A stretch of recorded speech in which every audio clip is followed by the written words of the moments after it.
माझ्या भावाला आणि बहिणीला गेल्या 5 वर्षापासून मूल होत नव्हते. घटस्फोटामुळे मी माझ्या आई वडिलांकडे राहत होते. पण एके दिवशी अचानक माझ्या भावाने माझ्याकडे अशा प्रकारे पाहिले की मी झोपलेली असताना हळूहळू माझं पुन्हा शरीरावर हात फिरू लागला. त्याने माझ्या हाताला धरलं आणि मला बेडवरती यायला सांगितलं. मी बेडवरती जाणार तेवढ्यात त्याने मागून माझ्या कमरेला धरलं आणि घट्टसर मिठी मारली. मी तिथेच गुडघ्यावरती बसले. त्याने लगेच मागून माझी साडी बाजूला केली आणि त्याची पॅन्ट बाजूला करून मग नंतर त्याने जे केलं ते मी कधीच कल्पना केली नव्हती. त्याने भाऊ बहिणीचं नातं तिथे जागी ठेवले आणि मला वहिनी समजून माझ्यासोबत एक नाही तर अनेक रात्री घालवल्या. नमस्कार मित्रांनो, आजच्या कथेत आपले स्वागत आहे. माझे नाव दीपाली आहे आणि मी घटस्फोटीत आहे. माझं लग्न 1 वर्ष झाले, पण माझे लग्न 1 वर्षही टिकले नाही. माझा भाऊ आणि माझ्या कामर्तेची अशा प्रकारे फायदा घेईल याची मला कल्पना नव्हती. आता मी माझ्या आई वडिलांच्या घरी राहत होते.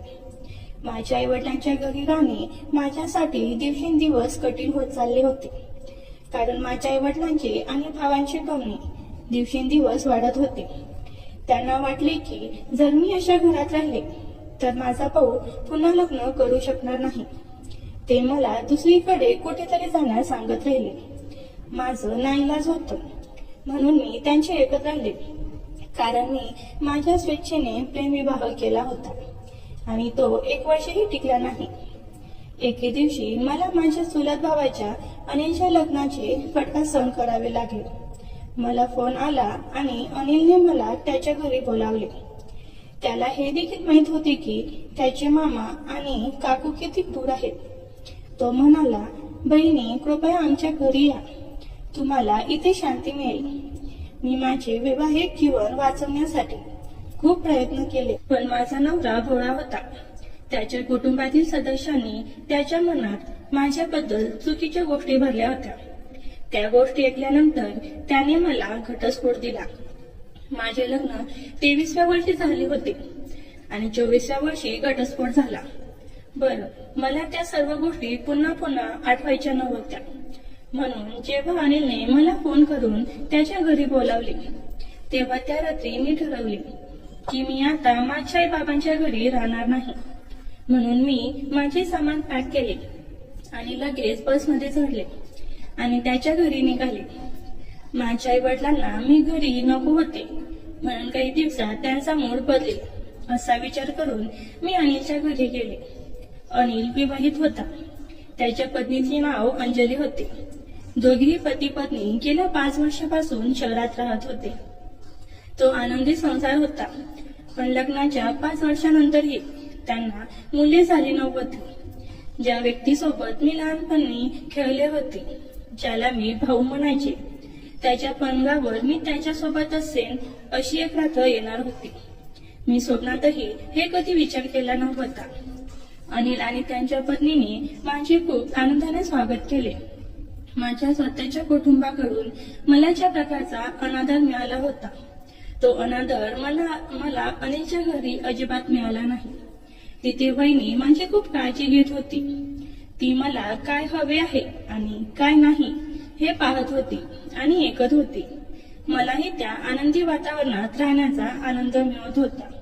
मला कळायच्या आतच अनिलच्या घरी येऊन 5 दिवस उलटून गेले. 5 दिवसात मी नवरा बायकोमध्ये एकही भांडण पाहिले नाही, पण माझ्यामुळे त्यांच्या घरात भांडण होऊ नये म्हणून मी अनिलला म्हणाले की आता मी माझ्या घरी निघून जाते. कदाचित तुम्हालाही माझ्यामुळे वेळ मिळत नसेल. यावर अनिल म्हणाला, आता वेळ काढण्याचा काय अर्थ आहे? आमच्या लग्नाला 5 वर्ष झाली आहेत. अनिलने मला आणखी काही दिवस त्याच्या घरी राहण्याची विनंती केली. मी त्याच्या विनंती नाकारू शकली नाही. त्या रात्री अचानक मला कोणाचा तरी आवाज ऐकू आला. माझी खोली अनिलच्या खोलीच्या शेजारी होती. मी खोलीतून बाहेर पडताच मला अनिलच्या खोलीतून आवाज ऐकू आला. त्यावेळी वहिनीकडून असे आवाज का येत होते हे मला चांगले समजले, कारण माझेही एक लग्न झाले होते. ते आवाज ऐकून मला अचानक माझ्या नवऱ्याची आठवण येऊ लागली. माझ्या मनात नको असलेल्या भावना येऊ लागल्या. मग मी माझ्या खोलीत जाऊन कानात कापूस घालून झोपी गेले, जेणेकरून मला तो आवाज ऐकू नये. मला ते ऐकायला मिळायला हवे आणि माझ्या डोळ्यासमोर कोणतेही नको असलेले दृश्य दिसू नये. दुसऱ्या दिवशी वहिनींची काकू अनिलच्या भावाच्या घरी आली होती. वहिनींची काकू संभाषणात म्हणाली, अंजली, तू मला कधी आजी बनवणार? आम्हाला तुझी गोड बातमी कधी ऐकायला मिळणार? काकूचा प्रश्न ऐकून अंजलीचा चेहरा फिका पडला. मग अनिल भाऊ म्हणाले की आमचे कुटुंब नियोजन आहे, पण आपण अजून त्याबद्दल विचार केलेला नाही. अंजली वहिनीच्या काकू गेल्याबरोबर अंजली वहिनी उदास चेहऱ्याने तिच्या खोलीत गेली. अंजली तिच्या काकूच्या प्रश्नाचे इतके वाईट का वाटले हे मला समजले नाही. अंजली मला खूप उदास दिसत होती, म्हणून मी तिच्या मागे तिच्या खोलीत गेले आणि तिला रडताना पाहिले. अंजलीला रडताना पाहून मी म्हणाले, अंजली, तू तुझ्या काकूच्या प्रश्नामुळे रडत का आहेस? या चढण्यासारखे काय आहे? अनिलने त्याला सांगितले की तुमचे कुटुंब नियोजन आहे आणि तुम्ही लोक त्यानुसार चालत आहात. आता तुम्ही शहरात राहता, त्यामुळे तुमचे विचारही शहरात राहून उच्च असतील. लोक काळजीपूर्वक विचार करून सर्व काही करतात आणि आजकाल मुलांना जन्म देणे इतके सोपे नाही. खर्चही खूप वाढला आहे. मी बोलत होते तेव्हा अचानक अंजलीने तिचे डोके माझ्या खांद्यावर ठेवले आणि जोरात रडू लागली. मग मी तिचे अश्रू पुसले आणि अंजली वहिनीला विचारून तिला धीर दिला. मला वाटते की तिच्या रडण्याचे कारण काहीतरी वेगळे आहे.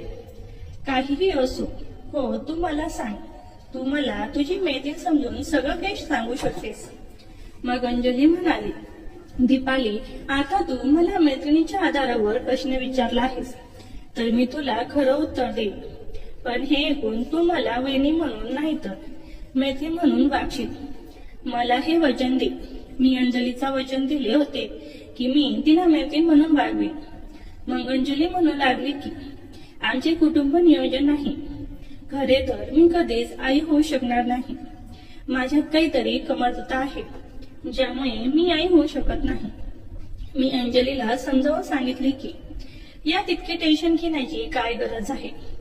तू अजिबात टेन्शन घेऊ नकोस. जर देवाची इच्छा असेल तर सर्व काही ठीक होईल. मग तुम्हाला पालक होण्याचा आनंद हवा असेल तर तुम्ही अनाथ आश्रमातून एक मूल दत्तक घेऊ शकता. यामुळे तुम्हाला आई होण्याची संधी मिळेल आणि मुलालाही चांगले आयुष्य मिळेल. यावर अंजली म्हणाली की जर आम्हाला मूल दत्तक घ्यायचे असते तर आम्ही ते खूप आधी केले असते, पण आम्हाला असे काहीही करायचे नाही. अनिलांनी मला फक्त आमचे स्वतःचे मूल हवे आहे. जर समाजाला माझ्या कमतरता कळल्या तर माझी खूप बदनामी होईल आणि आम्हाला हेच नको आहे. अंजलीचे उत्तर ऐकून मी तिला फक्त एवढे सांगितले की तू तुझे प्रयत्न सोडू नकोस. एक दिवस तू नक्कीच आई होशील. त्या दिवशी संध्याकाळी भाऊ आणि अंजली मला त्यांच्यासोबत एका पार्टीला घेऊन जाण्याचा आग्रह धरला. मी पार्टी भावाच्या ऑफिस मधल्या एका मित्राची होती. मी त्यांच्यासोबत जायला नकार देत होते, पण अंजली वहिनी म्हणाली की आपण बाहेर जात आहोत आणि तू घरी एकटी असशील आणि मला नको आहे की माझी लाडकी वहिनी घरी एकटी राहावी. अंजली वहिनींनी मला इतका आग्रह केला की मला तयार होऊन त्यांच्यासोबत जावे लागले. मी तयार झाल्यावर माझ्या घरी गेले. मी खोलीतून बाहेर आले तेव्हा पहिले भावाने माझे कौतुक केले. भाऊ म्हणाला, दीपाली, तू खूप सुंदर दिसत आहेस. बऱ्याच दिवसांनी मी असा पोशाख घातली होती. भावानंतर अंजलीनेही माझे कौतुक केले. थोड्याच वेळात आम्ही त्या पार्टीत पोहोचलो. पार्टीत पोहोचल्यानंतर भाऊला ओळखणारा कोणीतरी आला आणि अंजली वहिनीला तोच प्रश्न विचारला की तू आनंदाची बातमी कधी आणत आहेस? ती बाळाला कधी देणार आहेस? अंजली वहिनी सर्वांच्या प्रश्नांना शांतपणे मान हलवत होती. मी पार्टीतून घरी आले तेव्हा मी माझ्या खोलीत गेले. कपडे बदलले आणि पाणी पिण्यासाठी स्वयंपाकघरात गेले. तेव्हा त्यांच्या खोलीतून भाऊ आणि अंजली वहिनी यांच्यात भांडणाचे आवाज ऐकू लागले. अंजली वहिनी भावाला सांगत होती की मी बाळाच्या उपचारांना कंटाळले आहे. या सगळ्यांवर लोकांचे प्रश्न. इतकं बोलून झाल्यावर अंजली वहिनी रडू लागल्या. मी दुपारीच अंजलीला हे समजावून सांगितले होतं की आता मला त्याच गोष्टी पुन्हा पुन्हा सांगणं योग्य वाटत नव्हतं. म्हणून मी तिथून निघाले, स्वयंपाकघरात गेले आणि पाणी घेतलं आणि थेट माझ्या खोलीत गेले. खोलीत आल्यानंतर मी पुस्तक वाचायला बसले. तेवढ्यात अंजली वहिनी माझ्या खोलीत आल्या. ती आली आणि माझ्याकडे थोड्या विचित्र नजरेने पाहत होती. मी तिला म्हणाले, अंजली वहिनी, जर तुला काही बोलायचं असेल तर इथे येऊन बस. असं पण मी एक तास झोपणार नाही. मी तुझ्याशी बोलायला तयार आहे. मग ती माझ्या शेजारी येऊन बसली. पार्टीतून घरी येऊन आम्हाला 2 तास झाले होते, पण अंजली अजूनही तिचे कपडे काढले नव्हते. अंजली वहिनी बदलली नव्हती. माझा हात धरून ती म्हणाली, तू मला खूप प्रेमाने अंजली म्हणतीस आणि आज दुपारी तू माझ्याशी मैत्रीचे एक नवीन बंधन बांधले आहेस. त्या मैत्रीसाठी तू माझ्यासाठी एक काम करशील का? मी लगेच हो म्हटले. त्यावर ती म्हणाली, आता नीट विचार कर आणि मला वचन दे की तू मला नकार देणार नाहीस. मला माहित होती की ती काय मागणार आहे. एकतर ती मला खरेदी करायला सांगेल किंवा तिच्या काही समस्या माझ्यासोबत शेअर करेल. असा विचार करून मी लगेच अंजली वहिनीला वचन दिले. मी म्हणाले, अंजली, तू जे काही म्हणशील ते मी करायला तयार आहे. मग अंजली म्हणाली, दीपाली, मला आई व्हायची आहे. तिचे शब्द ऐकून मी हसले आणि म्हणाले, हो, तू आई होऊ शकतेस. एक दिवस तू नक्कीच आई होशील. मला आधीच माहित होते की अंजली वहिनी माझ्याशी या विषयावर चर्चा करणार आहे. मी पुढे काही बोलण्यापूर्वीच अंजली वहिनी म्हणाली, दीपाली, आधी माझे पूर्णपणे एक. मला आई व्हायची आहे, पण तुझ्याद्वारे. मी लगेच अंजली वहिनीला म्हणाले, माझ्याद्वारे याचा अर्थ काय? मी तिला उलट प्रश्न विचारला, ज्यावर ती म्हणाली, आता तू मला वचन दिले आहेस, तू मला नाकारू शकत नाहीस. मग अंजली वहिनी म्हणाली, दीपाली, गेल्या 5 वर्षापासून मी आई होण्याची आस धरत आहे. आतापर्यंत आम्ही दवाखान्यात लाखो रुपये खर्च केले आहेत. मला माहित नाही की मी किती इंजेक्शन आणि औषधे घेतली आहेत, पण त्यापैकी एकही माझ्यासाठी उपयुक्त ठरले नाही. आणि माझी इच्छा आहे की अनिलची मूल तुझ्या पोटात वाढले पाहिजे. मी अंजली वहिनीला म्हणाली की तू काय बोलत आहेस हे मला समजले नाही. मीही विचारल्यावर अंजली वहिनी म्हणाली की याचा अर्थ असा आहे की तू गर्भवती होईपर्यंत अनिल सोबत काही रात्री घालवशील. अंजली वहिनीचे बोलणे ऐकल्यानंतर माझ्या पायाखालची जमीन सरकली. मी माझ्या बालपणात ज्याच्यासोबत खेळले होते, आतापर्यंत मी तिला दादा भैया म्हणायचे, आज त्याची बायको मला तिच्यासोबत रात्री घालवायला सांगत होती. मी अंजली वहिनीला म्हणाले, तू शुद्धीवर आहेस का? तू काय म्हणत आहेस हे तुला समजते का?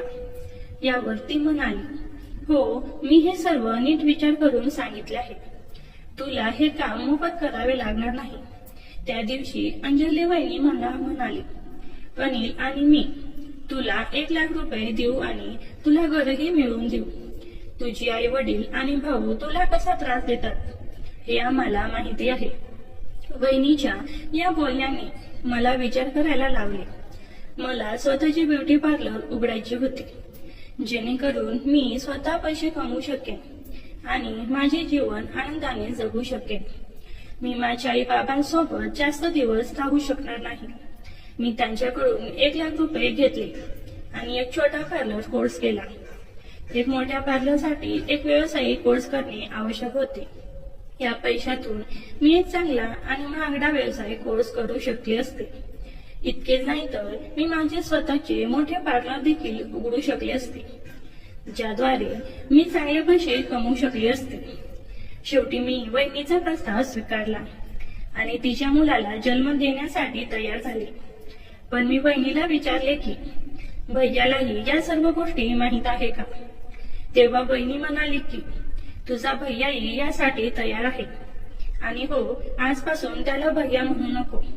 अनिल म्हण. मग मला भैयाच्या खोलीत घेऊन गेले. मला पाहून भैया उभा राहिला. अंजली त्याला पाहून हो मध्ये मान हलवली. मग भैयाने मला विचारले की अंजली, तू खरोखर तयार आहेस का? मी हो अशी उत्तर दिले.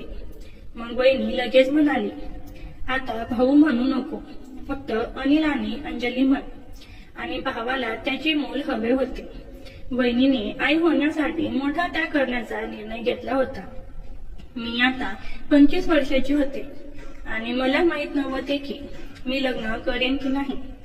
जर मी एखाद्याला मदत करू शकले तर मी ते का नाकारू? काहीही असो, अनिल माझा चुलत भाऊ होता आणि तो माझ्यापेक्षा मोठा होता, म्हणून आम्ही लग्न करू शकलो नाही. लहानपणापासून आमचे नाते फक्त भाऊ बहिणीचे होते. पण मी विसरण्याचा निर्णय घेतला. मी माझ्या कामाचे आणि माझ्या हक्काच्या घराचे पैसे मिळवणार होते, जेणेकरून भविष्यात मला कोणासमोर भीक मागावी लागणार नाही. मी माझ्या पालकांकडे न जाण्याचा निर्धार केला होता. काही महिन्यातच माझ्या पालकांनी माझे जीवन कठीण करून टाकले होते. मी माझ्या विचारामध्ये हरवले होते. जेव्हा अचानक मला वहिनीचा आवाज ऐकू आला. ती म्हणाली, आपण बाहेरच्या पार्टीतून परत आलो आहोत. तुम्ही थकली असाल, म्हणून आज विश्रांती घ्या. आपण जे काही ठरवले आहे ते उद्यापासून सुरू होईल. मी मान हलवली आणि माझ्या खोलीत गेली. वेळ लवकर निघून गेला आणि दुसरा दिवस आला. रात्री जेवण करून मी माझ्या खोलीत गेले. मी निघाले आणि थोड्याच वेळात अंजली वहिनी माझ्या खोलीत आली. तिच्या हातात एक नाईट गाऊन होता. वहिनीने मला घालायला दिलेला नाईट गाऊन खूपच बोल्ड होता.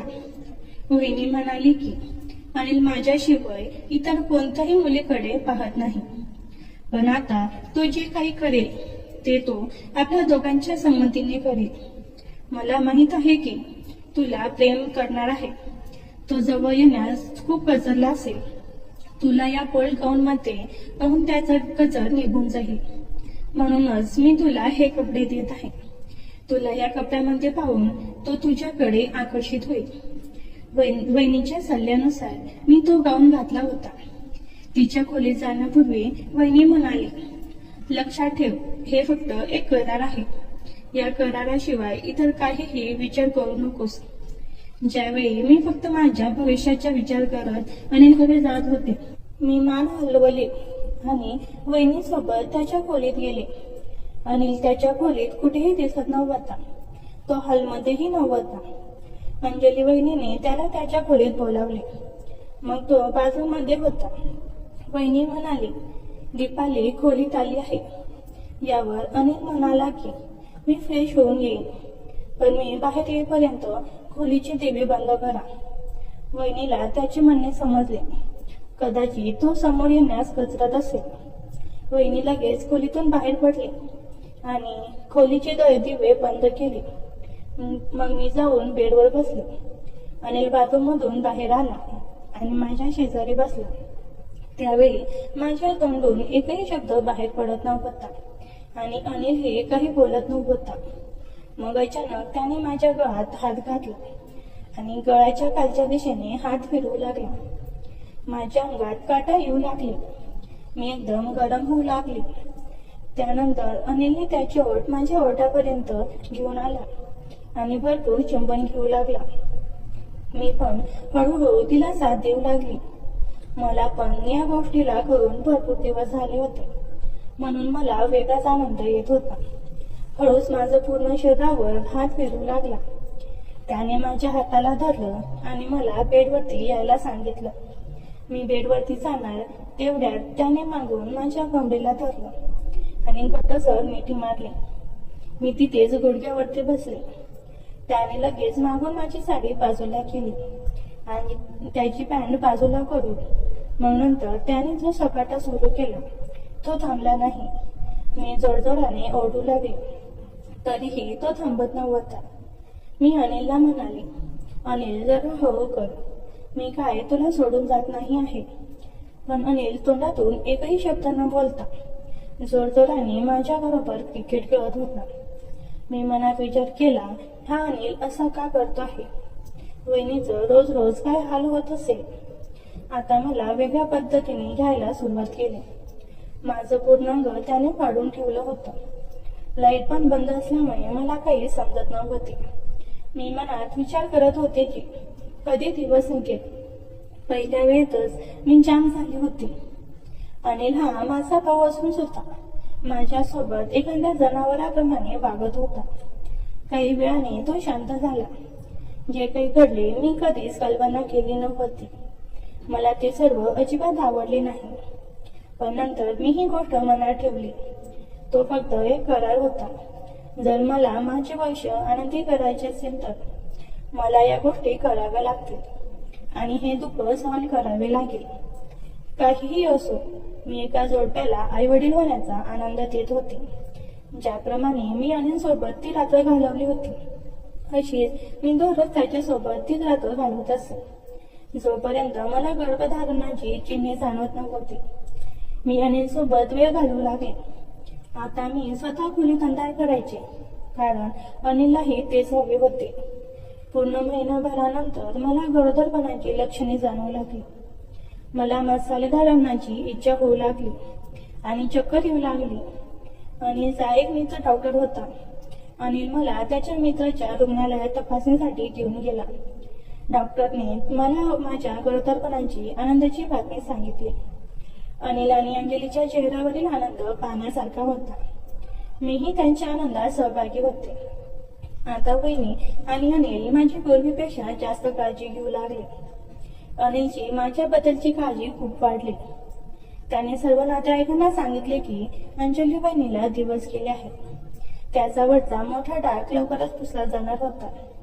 तो त्याच्या पत्नीला मूल झाल्याचे निमित्त करत असला तरी गावातील काही बाया बहिणींना वास म्हणू लागल्या होत्या. लवकरच तिच्या हातात मूल देईल. तिला या टोमण्यापासून मुक्त करणार होती. शहरात त्याच्या घरी फारसे नातेवाईक येत नसत. जो कोणी आला तरी अनिल तिला सांगायचा. आता अनिल ऑफिसला गेल्यावर तो घराला बाहेरून कुलूप लावायचा, जेणेकरून कुणी घरात आले तरी तो कुलूप पाहून परत यायचा. असे केल्याने मी कोणासमोर येऊ शकत नव्हते आणि वहिनींची पोट दिसण्याचा प्रश्न उद्भवत नव्हता. त्यामुळे तिला कोणत्याही प्रश्नांना तोंड द्यावे लागत नव्हते. कधी कधी वहिनी काहीतरी खरेदी करण्यासाठी बाहेर जायची. यासाठी तिने ऑनलाईन बनावट पोट मागवले होते, जे ती बाहेर जाताना तिच्या पोटावर लावायची, जेणेकरून ती गर्भवती दिसायची. वहिनीने आधीच पुढील तयारी केली होती. मी माझ्या पालकांना सांगितले होते की मी शहरात नोकरी करत आहे आणि मला त्याच्या घरी परत जायचे आहे. ते योग्य नव्हते आणि मला हे आधी समजले होते. डॉक्टरांनी मला पहिले 4 महिने खूप काळजी घेण्याचा सल्ला दिला होता. हळूहळू 5वा महिनाही गेला आणि 6वा महिना सुरू झाला. आता माझी पोट दिसत होती. मी गरोदर असल्यापासून अनिल आणि बहिणीने मला त्याची खोली राहण्यासाठी दिली होती, कारण त्या अतिशी होती. ते मला सर्व प्रकारच्या सुविधा देत होते. रात्री अचानक मला असे वाटू लागले की कुणीतरी माझ्याकडे वारंवार येत आहे. एका रात्री मी पाहिले की अनिल माझ्या पोटाजवळ बसला होता. तो माझ्या पोटाला हात लावत होता. तो एक बाब होता जो त्याच्या मुलाला अनुभवत होता, म्हणून मी त्याला काही बोलले नाही.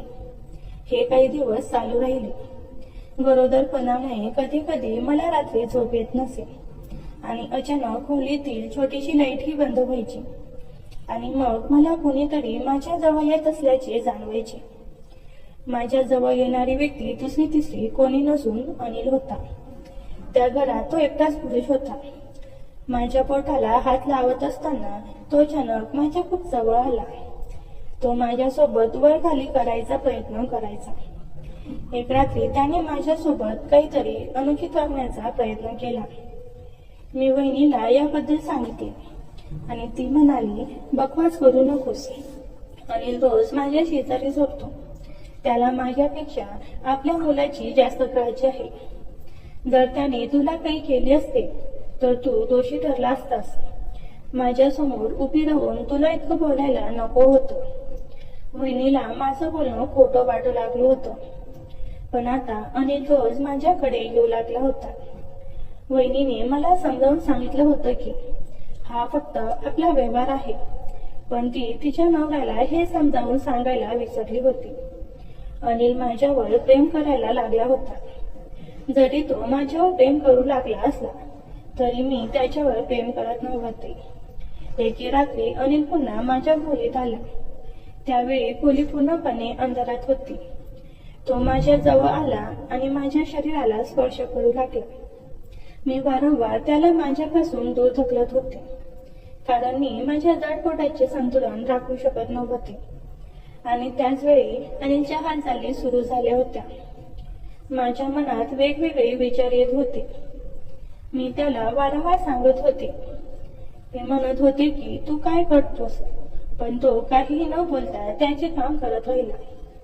माझ्या शरीराला हात लावत तो माझ्या छातीवर दाबू लागला आणि खाली काम करू लागला, ज्यामुळे मला खूप वेदना होत होत्या. दुसऱ्या दिवशी सकाळी वहिनी माझ्या खोलीत आली. तेव्हा सकाळी 9 वाजले होते. मला बेडवरून उठावे लागले. ते कठीण होत चालले होते. वहिनीने माझी अवस्था पाहिली आणि मग ती माझ्याकडे आली आणि मला बेडवरून उठण्यास मदत केली. त्यावेळी माझ्या पोटात खूप वेदना होत होत्या. मी उठली तेव्हा मला दिसले की माझा बेड खराब झाला होता. हे पाहून वहिनीही खूप घाबरली. तिने मला ताबडतोब हॉस्पिटलमध्ये नेले. येथे माझे उपचार सुरू झाले. डॉक्टरांनी माझी तपासणी केली आणि मी वहिनीलाही ते सांगितले जे मी आधी सांगत होते. डॉक्टरांनी योग्य औषधे दिली, ज्यामुळे परिस्थिती काही प्रमाणात नियंत्रणात आली. पण डॉक्टरांनी सांगितले की हे पुन्हा घडू नये, अन्यथा बाळ आणि आई दोघांचेही जीव धोक्यात येऊ शकतात. गर्भवती महिलेची योग्य काळजी घेतली पाहिजे आणि चुकूनही तिच्यावर पुन्हा उपचार करू नयेत. डॉक्टरांनी वहिनीला स्पष्टपणे सांगितले होते की नगाने तिच्यासोबत असे काही करू नये. मग आम्ही घरी परतलो. आता वहिनी पूर्णपणे शांत होती. मग मी आधी संभाषण सुरू केले. मी तिला म्हणाले, वहिनी, काही दिवसापूर्वी मी तुलाही असे सांगितले होते की अनिल रात्री माझ्या खोलीत येतो. तो फक्त माझ्या पोटालाच हात लावत नाही, तर इतरही काही गोष्टी करतो. तो चुकीच्या गोष्टी करण्याचा प्रयत्न करतो, पण तू माझ्यावर विश्वास ठेवला नाहीस. आज डॉक्टरांनी जे सांगितले त्यावरून तुला समजले असेल की मी खोटे बोलत नव्हते. मग वहिनीने माझी माफी मागितली. ती मला म्हणाली की दीपाली, मला माफ कर. मी तुझ्या बोलण्याकडे लक्ष दिले नाही. मी चुकी केली. माणसाची जात कधीही बदलू शकत नाही. मला माझ्या प्रेमावर आणि अनिलवर पूर्ण विश्वास होता. तो असं काही करू शकेल असं मला कधीच वाटलं नव्हतं. आज सकाळी तो लवकर ऑफिसला गेला होता, त्यामुळे या गोष्टी त्याच्या लक्षात आल्या नाहीत. पण आता मी त्याला रंगेहात पकडेन आणि त्याला नक्कीच प्रश्न विचारेन. वहिनीने मला पाठिंबा दिला आणि तिला गरोदरपणात माझ्यासोबत काय घडत होतं ते सांगितलं. मला हे देखील समजले की मी कधीच विचार केला नव्हता की अनिल असे वागेल. गरोदरपणातही मी अशा चुकीच्या कृत्यांना बळी पडत होते. आज रात्रीही मला त्याचा हात माझ्या बोटावर जाणवत होता. मग काही वेळाने अनिल पुन्हा अनुचुकीत गोष्टी करू लागला. मग जेव्हा त्याने माझा गाऊन खालून सरकला तेव्हा मी जोरात ओरडू लागले. आज अनिलने सर्व मर्यादा ओलांडल्या होत्या. त्याने माझ्या तोंडावर हात ठेवून माझा आवाज थांबवण्याचा प्रयत्न केला. तेवढ्यात खोलीचे दिवे लागले. दिवे लागताच तो त्याच्या चेहऱ्यावर हात ठेवून माझ्यापासून दूर केला. मी स्वतःला सावरत बेडवरून उठले. मग समोरच्या व्यक्तीला पाहून मी आणि वहिनी घाबरले. माझे डोळे अचानक उघडले, कारण तो अनिल नव्हता, तर त्याचा मित्र होता. काही महिन्यापूर्वी अनिल मला आणि वहिनीला त्याच्या मित्राच्या घरी पार्टीसाठी घेऊन गेला होता. तोच मित्र माझ्या खोलीत होता. वहिनीने त्याला जोरात मारले. मग तो सगळं सांगू लागला. तो काहीतरी बोलत असताना अनिल तिथे आला. अनिल त्याच्यासोबत इथे होता. तो त्याच्या मित्राला पाहून अडचणीत झाला. त्याने त्याच्या मित्राची कॉलर धरली आणि त्याला तिथून घेऊन जाण्याचा प्रयत्न केला, पण वहिनीने अनिलला थांबवले आणि म्हणाली, तो इथे कसा आला आणि कधीपासून इथे येत आहे? मी या दुष्टाला हे सर्व नकळत इथून जाणून देणार नाही. अनिल त्याच्या मित्राला काही बोलू देत नव्हता. असे वाटत होते की अनिलचा यात हात आहे. मग वहिनीचा आवाज इतका मोठा झाला की अनिललाही जाऊन एका कोपऱ्यात उभा राहिला. अनिलच्या मित्राचे नाव मनोज होते. वहिनीने त्याला विचारले तेव्हा तो म्हणून लागला की अनिलने मला या खोलीत येण्याचा दुसरा मार्ग दाखवला होता. अनिलने मला या खोलीत आणले. मी हे सर्व दीपाली सोबत पाहिले. मी हे पहिल्यांदाच करत नाही. हे सगळं दीपालीला गर्भवती करून सुरू झालं. तिच्या पोटात वाढणारे बाळही माझे आहे. अनिलने मला त्याच्या समस्येबद्दल सांगितलं होतं. त्याने मला सांगितलं होतं की मी कधीही बाप होऊ शकत नाही. हे सत्य कधीच बाहेर येऊ नये. म्हणूनच त्याने माझी मदत घेतली. त्याच्या जागी मी दीपालीला जन्म दिला. तेव्हापासून रात्री दीपाली सोबत अनिल नाही तर मी होतो. मनोजचे बोलणे ऐकून वहिनी थरथर कापू लागली.